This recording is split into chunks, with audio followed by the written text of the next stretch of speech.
चित्रकूट क्षेत्र के बनौधा रेंज में वन अमले का एक हैरत अंगेज कारनामा प्रकाश में आया है, जहां 55 साल के बाद वन अमले की नींद टूटी है और अपनी जमीन की याद आई है। मामला चित्रकूट क्षेत्र के बनौधा रेंज अंतर्गत ग्राम पंचायत नरदहा का है, जहां की अराजी क्रमांक 1146 में मध्य प्रदेश शासन द्वारा सन 1971-72 में आधा दर्जन से अधिक भूमिहीन हरिजन परिवारों को जमीन के पट्टे दिए थे, जहां भूमिहीन परिवार बीते 55 वर्षों से उक्त जमीन में खेती करके अपने परिवार का भरण पोषण करते चले आ रहे हैं।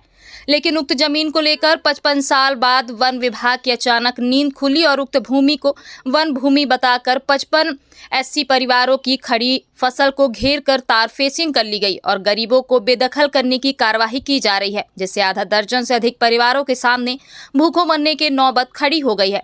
बताया गया है कि उसी अराजी में कई पावरफुल लोग भी खेती कर रहे हैं, लेकिन उन लोगों की जमीन में तार फेंसिंग नहीं की गई, बल्कि वन विभाग के द्वारा सीधे साधे एससी गरीब परिवारों की जमीन छीनी जा रही है। और जो है 72 के पट्टे है, ये शासन द्वारा हमको दी गई थी, प्रधानमंत्री योजना द्वारा।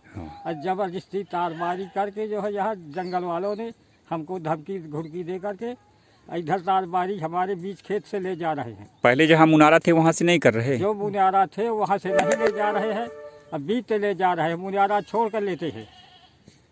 तो आप पे भर लोगों की जमीनें जा रही हैं? हाँ, कितने लोगों की? जमीन 3-4 लोगों की जा रही है, 4-6 लोगों की। हाँ। हरिजनों की ही जा रही है, बाकी नहीं जा रही है।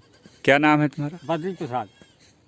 कहाँ के रहने वाले हो? नरदहा। ग्राम पंचायत नरदहा की ज़मीन है 1146 और ये लगभग सन 1972 का पट्टा है।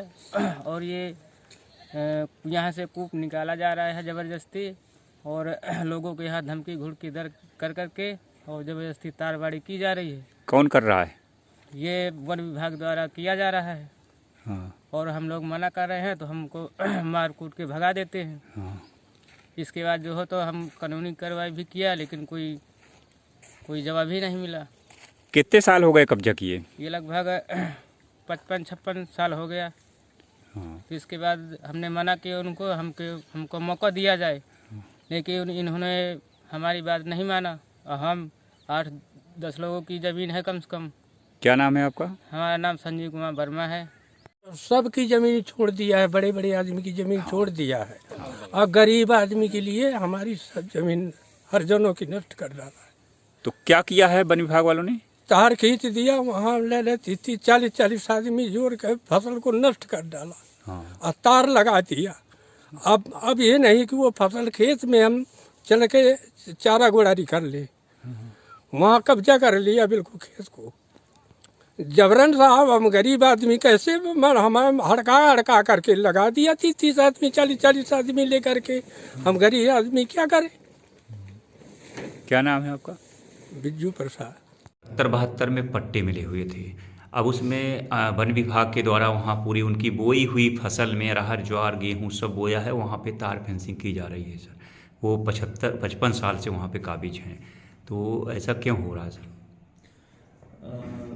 ये प्रकरण अभी आपके माध्यम से ही मेरे संज्ञान में आया है, और इसके बारे में हम ये कहना चाहते हैं कि हम इसको एक तो खुद जाकर के मौके पर इसका परीक्षण भी कर लेंगे, और यदि किसी की वैध ज़मीन है, यदि कोई उस ज़मीन का वैध मालिक है, तो उसके साथ में उसके जो दस्तावेज हैं उनका हम परीक्षण कर लेंगे, और किसी के साथ भी कोई अन्याय नहीं होगा।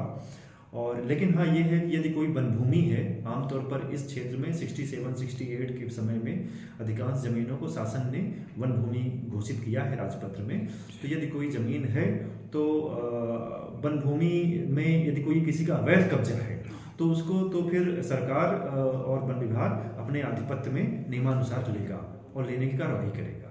उसमें कुछ भेदभाव ही हो रहा है, कुछ अगल बगल में जो लोग कब्जा किए हैं ज़मीन है, वन विभाग की अगर है तो उसमें केवल भूमिहीन हरिजनों की ही ज़मीनों में तार फेंसिंग क्यों की जा रही? ये तो जो है देखने के बाद ही, परीक्षण करने के उपरांत ही जो है स्पष्ट हो सकेगा। और यदि ऐसा है तो उसमें कार्रवाई होगी, और वन विभाग की ज़मीन पर यदि कोई अवैध रूप से काबिज है तो पूरी ज़मीन पर ही तारबाड़ी से फेंसिंग करके उसको वन विभाग में आधिपत्य में लेने की कार्रवाई की जाएगी।